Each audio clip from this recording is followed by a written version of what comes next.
The views, information, or opinions expressed in this episode are solely those of the individuals involved and do not necessarily represent those of the University of Hawaii College of Tropical Agriculture and Human Resilience, our funders, or any of the organizations affiliated with this project. Welcome to a Seeds of Wellbeing Experts in the Field podcast featuring Hawaii agriculture producers and affiliates working in their field of expertise to support agriculture in Hawaii, in the United States, and in some cases around the world. These podcasts are made possible by a grant from the University of Hawaii College of Tropical Agriculture and Human Resilience, also known as CTAHR, and the Seeds of Wellbeing or SO project, and is supported by a grant from the U.S. Department of Agriculture, National Institute of Food and Agriculture, and the Hawaii Department of Agriculture. Hello, aloha everyone. Welcome to another session of the Seeds of Wellbeing podcast. Today I'm delighted to welcome you and introduce you to Paige Deponte. She's the founder and executive director of the Spirit Horse Ranch located on Maui. And she started the ranch in 2021 as a trauma-informed care equine assisted healing center. She has a lot of different certifications, including being an art therapist. So we're just going to do a little talk story session with Paige, and let's get started. Thank you, Paige, for agreeing to be on our podcast. Can you share a little bit about who you are and what motivates you to start this center?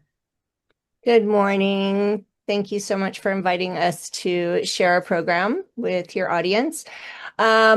So we, as a family, the Deponte family, own Triple L Ranch, which is a cattle ranch. So we are ranchers. We raise Barangus crossed with Chalet cattle, and we began horseback tours when my husband passed away in 2011. During COVID, I have asthma, so I couldn't even be around my family. So I was at the ranch by myself. They would come out and help me feed.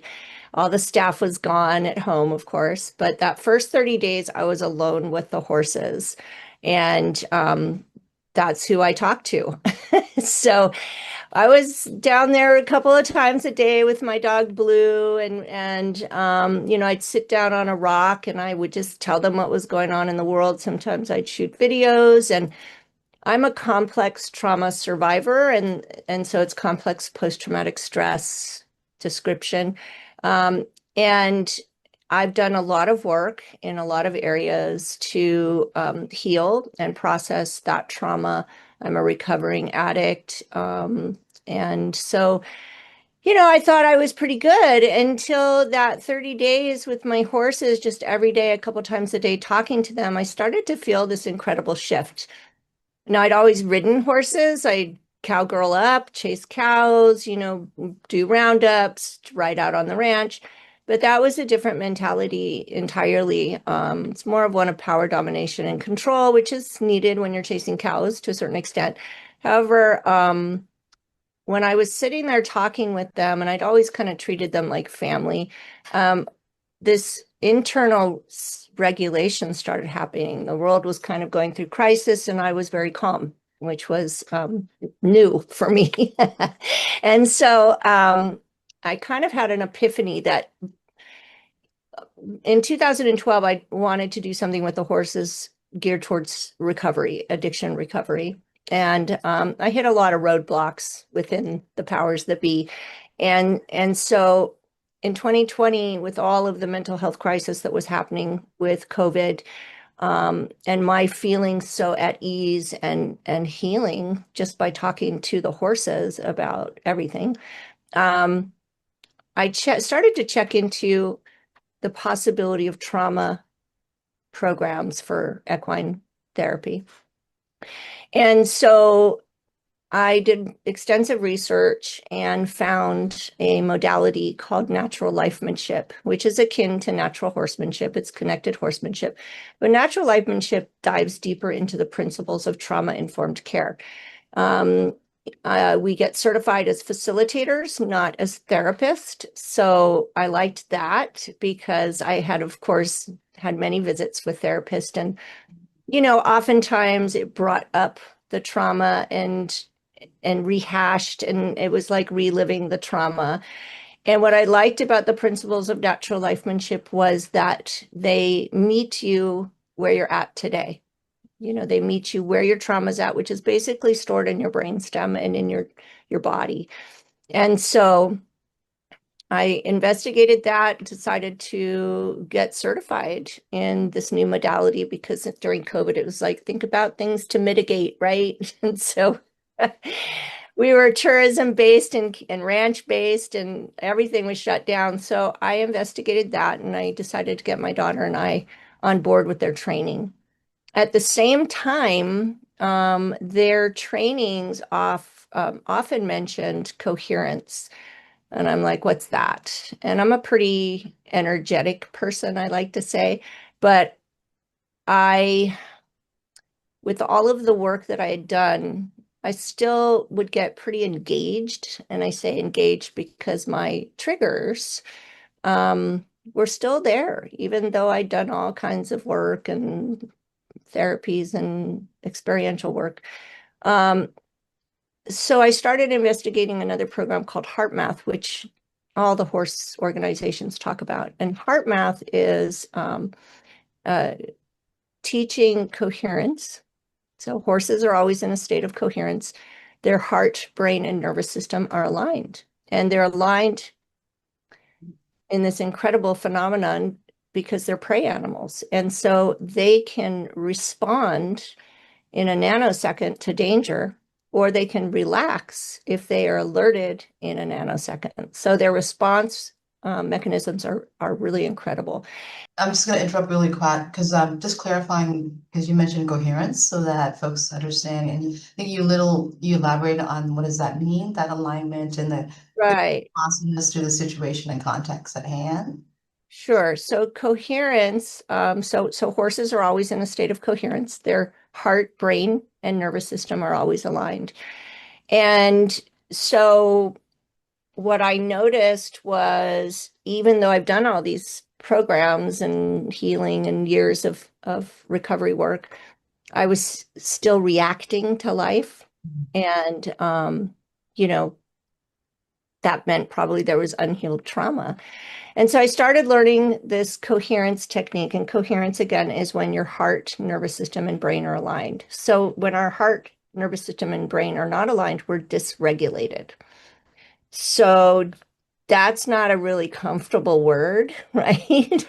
What is that? I mean, when you're dysregulated, how does that show up? Like how Okay, an example, I'm working out on the ranch and a new ranch hand drives my Jeep through the fence and he knocks the fence down.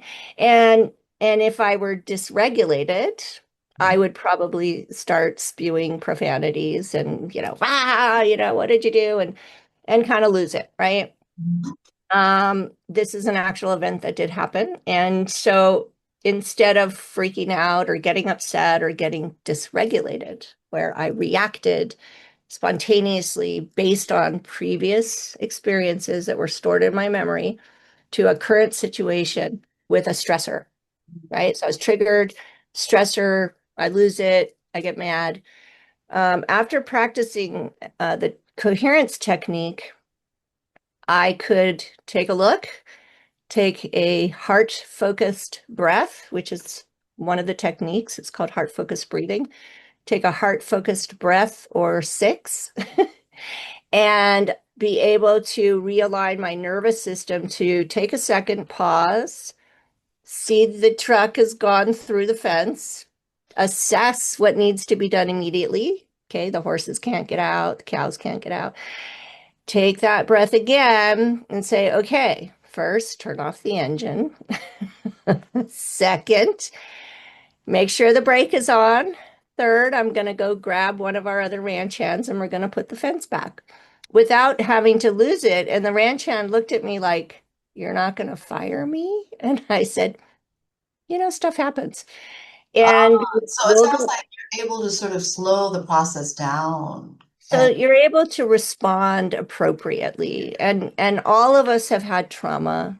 We've been through so much in Hawaii, and we've been through, I don't know if you remember the missile alert, where that really shocked our nervous system, and then COVID, and then the fires. And Maui has been deeply affected. Everybody on Maui has been deeply affected, but they also have been affected on the outer islands, and then tourism, and so lack of fine. So everything is heightened, and then we have, the current political situation, and then the world political situation.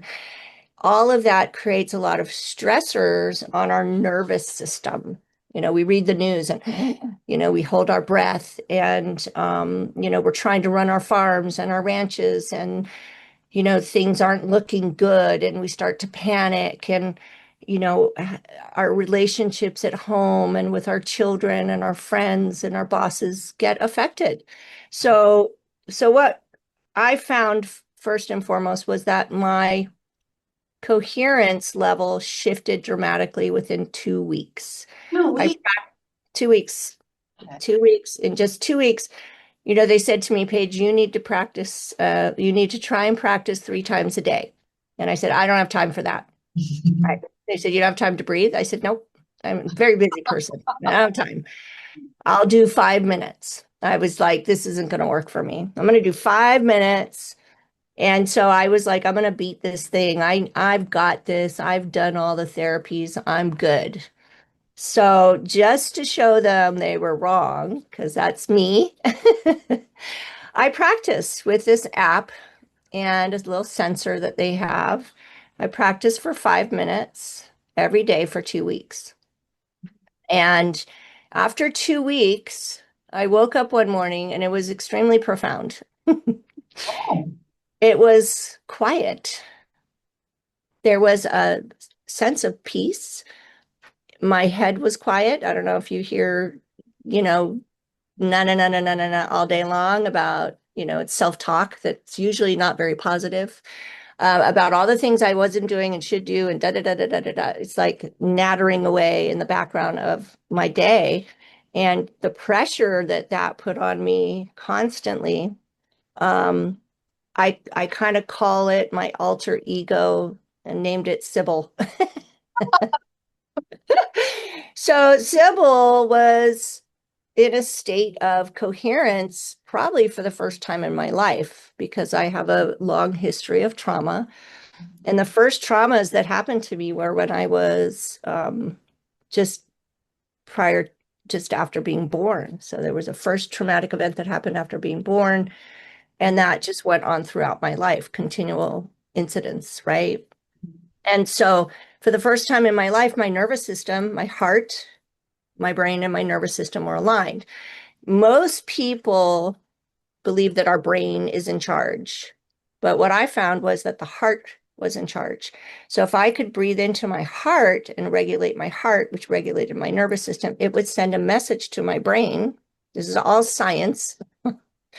I'm all about science. You prove it to me, right? So my nervous system for the first time was quiet, and the result of that was peace and quiet. It's not that Sybil has stopped talking. She has great ideas that usually don't work, right? She sometimes speaks up, and then I'm like, I take a breath. I take a pause, a heart-focused breath. There's about 22 different coherence techniques that we train. I'm a master trainer. So we train individuals. We can also train other trainers. And at this point, after years of practicing, it's part of my daily being. And, running a ranch or a farm, stuff happens constantly. Constantly. Something's always happening, animals, floods, fires. yes, yes, Yes, yes. always something, right? Right. Every day.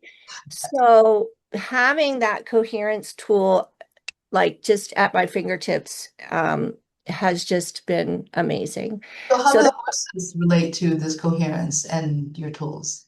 right. So horses, like I mentioned earlier, are always in a state of coherence. So The second part of what we do is we've incorporated 2 other modalities into our program at Spirit Horse Ranch. So heart math is the first. When they walk into a session, we do a 5-minute heart-focused breathing. And then the horse, who's also in the same area, is also working with the individual to regulate their nervous system.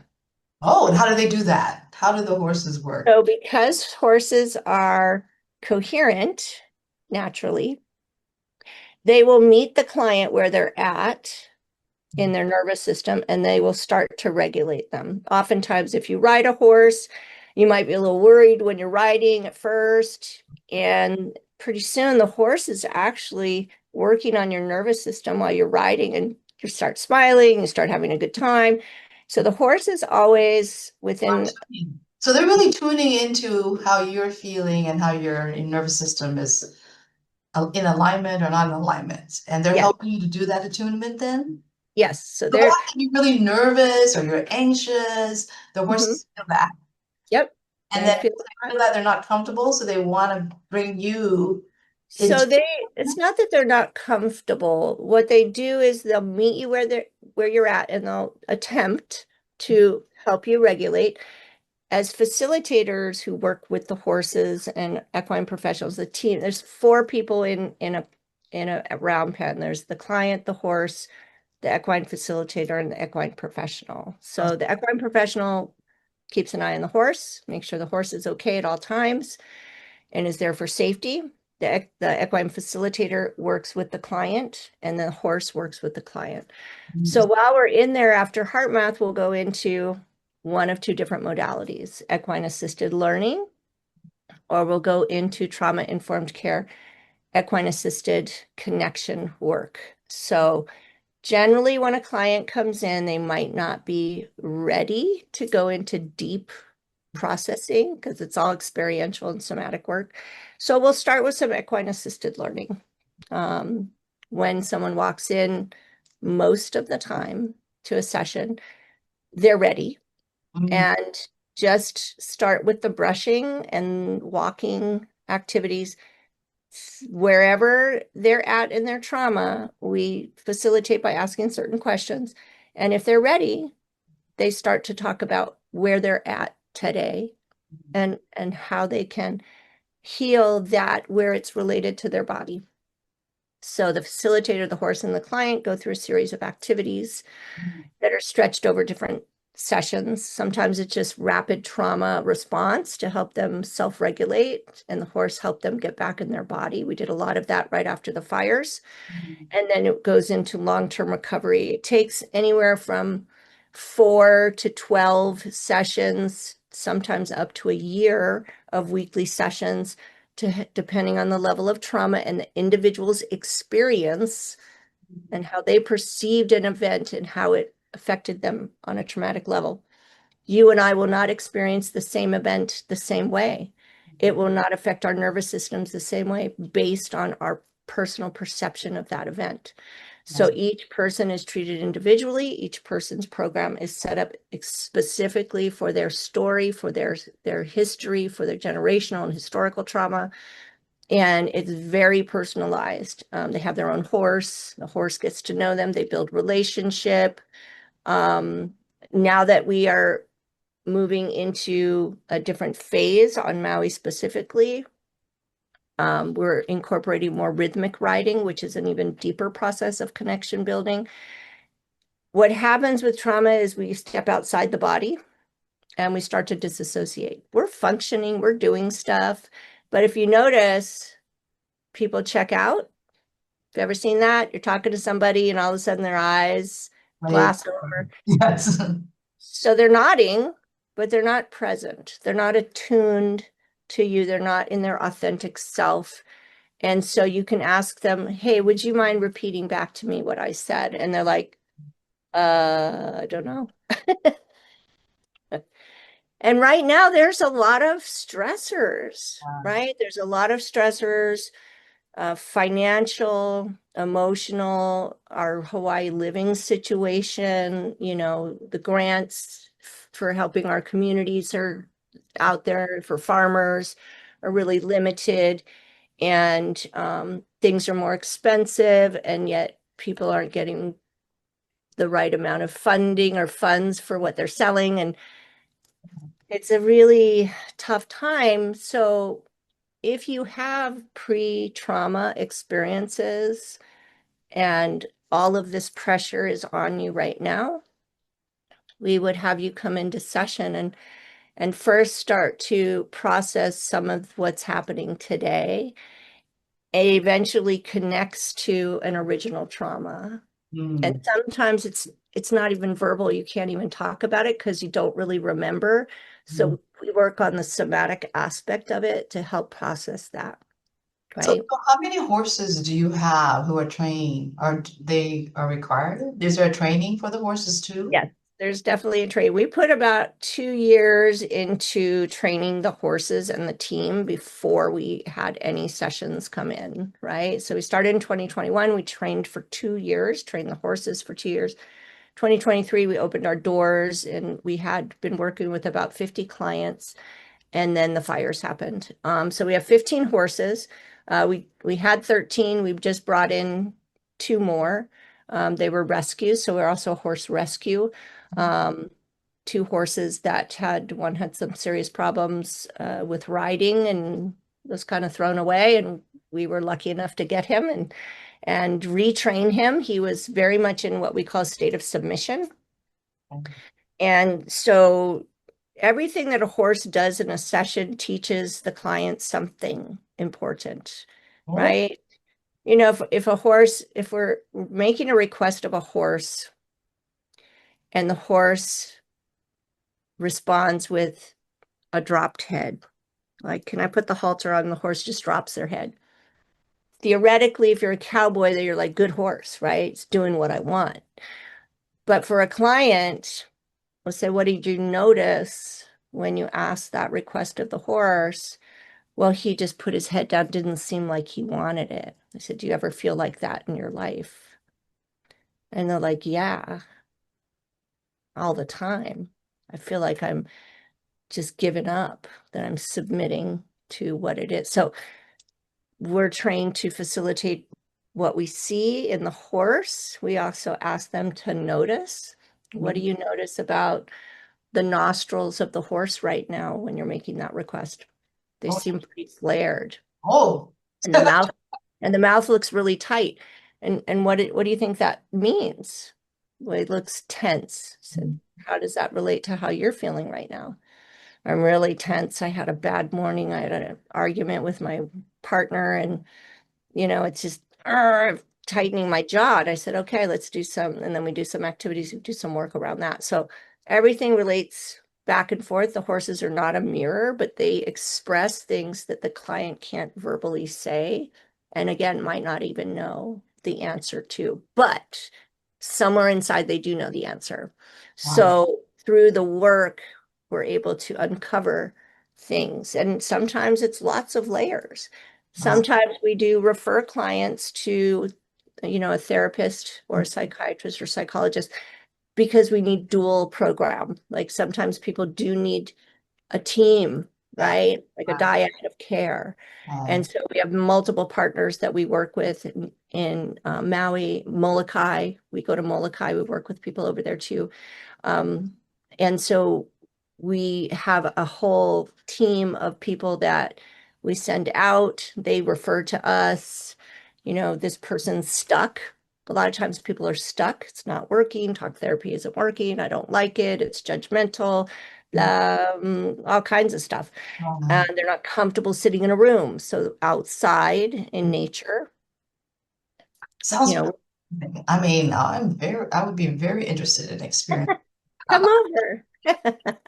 I have to now at this point. So how many farmers and ranchers have you worked with or I So think we primarily work with, let's see, we primarily work with, any Maui resident at this point that was affected directly or indirectly. Whether they were a farmer or not, we don't, we have not asked. So that's not one of the questions we ask because our focus has been primarily on were you affected or not affected by the wildfires. We have had several people from the backside come over and get some healing. They're continuing sessions, actually. They came for one session and now they've booked out for the next three. Oh, They're like, I'm going to stick with this. It's working for me, right? And that happens often, you know. We also work with youth in crisis, right? So we have a youth program that is step by step building them up to the point where they can connect with the horse, saddle the horse, and do rhythmic riding. So that's a really unique program, and that's a minimum of 12 weeks. Yeah, we're excited. You know, we started out as a youth program and opened the doors to everybody because we're trained in trauma-informed care. That's our foundation for what we do. I think for ranchers and farmers, you know, we're not the type of people to sit in an office and talk to somebody, you know, just in general. We're outdoorsy people. Most people in Hawaii are outdoorsy people. We want to be in nature and we feel better when we have our hands in the dirt. We feel better when we're with animals, and we feel better when we're planting and sowing and reaping and sowing. And you know, we're just more comfortable. And I think that for island people in general, coming up to our ranch is just such a reprieve. You know, it's a far away from noise and distractions, and it's very peaceful. And where in Maui are you located? so we're located up country. We're about 5 minutes from the Maui winery. So 5 minutes down the road, we have Triple L Ranch and our famous burger stand, which is Bully's Burger. So we do a farm to table restaurant for my other company. And you know, we've had a lot of stressors. You know, we had the fires, so we lost like 50% of our revenue Oh my since the fires. Never got it back, still haven't got it back. And our restaurant, Bully's Burgers, was shut down for the fires, and then they decided to fix the road from Hana coming to us, and then fix it again and fix it again and fix it again. So it's been closed during the week, so we've lost Yeah. significant income there. And we're kind of at the mercy of the powers that be to the road is needed to be fixed, but it's taken a lot longer than they said. And you know, they got to do what they got to do, and there isn't any other funding to help ranchers. You know, we just lost it, you know, $100,000 a year, and they're not like, hey, can I help you? Like, they kind of forget about you, right? So you know, there are a lot of stresses. What do? You become resilient. And I can say that living on the backside of Maui through all of these disasters and such, we've learned to be resilient and to, you know, be able to pick up and go, because farming and ranching is hard work. And the odds are against us most of the time, right? Because anything could happen, you know, a storm, you know, anything. And so being resilient, heart math at coming in and processing so that you can focus on today and not be triggered by things that happened in the past. We've all had lots of stuff that's happened in the past. We all respond to it differently. And so we're offering an experiential program that somatically helps restore your DNA to a more healthy, resilient place, because trauma stores in the body. It stores in your DNA, can even pass on. They've done a new research study that trauma can pass on through DNA into our children and their children. So processing our trauma is very important for future generations. Well, what are you doing is very important for our community.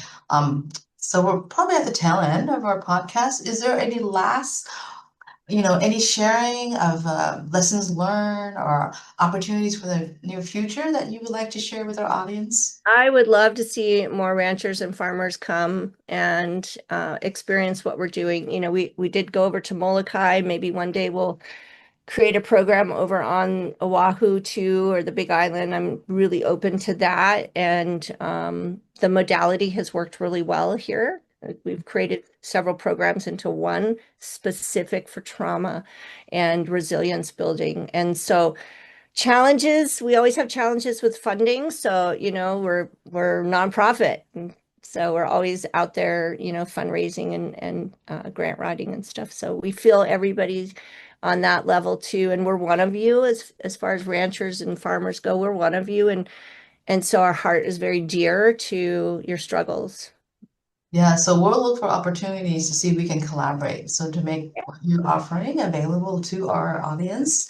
Like we say, there's challenges in funding, but let's see what we can do together because I think what you're offering would be very valuable to a particular population. Thank you. I really appreciate this opportunity, and I hope it reaches people who need it. And they can just go to our website and click on the community link. On the website, it's under programs, community, and then click free session because all the sessions are free right now. Oh, wow. Who's sponsoring the sessions right now? So we have Hawaii Community Foundation still have funds from them. Maui County has done a mental health grant. For children, we have the tail end of a youth grant, so kids can come in under that. And we've had several partners who've come in to support Rotary. Rotary's been awesome. They've been very supportive. Yeah, we're very excited about the Rotary. They've been really supportive of our program. Yeah. Okay. And so what is your website? So the website is www.thespirithorseranch.org. So thespirithorseranch.org. Well, thank you, Paige. Thank you so much for sharing your mana'o and we're appreciative of all that you do for us. Thank you, and I appreciate the time. You have a wonderful day, everybody. The intention of these podcast series is to create a safe space for respectful and inclusive dialogue with people from across a broad and diverse spectrum involved in growing and making accessible the food we share together. A diversity of voices, perspectives, and experiences can serve to deepen mutual understanding, to spark creative problem solving, and provide insight into the complexities of our agriculture system.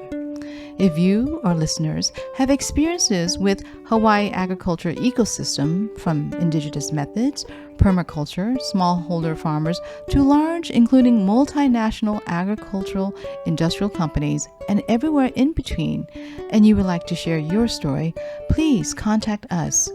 We welcome your voices and perspectives.